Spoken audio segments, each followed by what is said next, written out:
দর্শক, সারা পৃথিবী আজ উত্তপ্ত, চারিদিকে যুদ্ধের সাইলেন বাজছে। ঠিক এরই মধ্যে কাশ্মীরের পেহেলগামে সন্ত্রাসী হামলায় ভারতের 26 জন নাগরিকের মৃত্যুতে পাকিস্তান ভারতের ভেতরে নতুন করে উত্তেজনা সৃষ্টি হয়েছে। ভারত এই ঘটনার জন্য সরাসরি পাকিস্তানকে দায়ী করেছে, কিন্তু পাকিস্তান এই ঘটনা সম্পূর্ণ অস্বীকার করেছে। এই নিয়ে দুই দেশের মধ্যে হামলা পাল্টা হামলা শুরু হয়ে গেছে। পারমাণবিক শক্তিধর দুই দেশের মধ্যে এই যুদ্ধে সারা পৃথিবী আতঙ্কিত।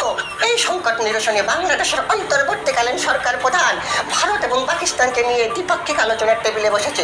চলুন আমরা দেখে আসি সেই আলোচনা।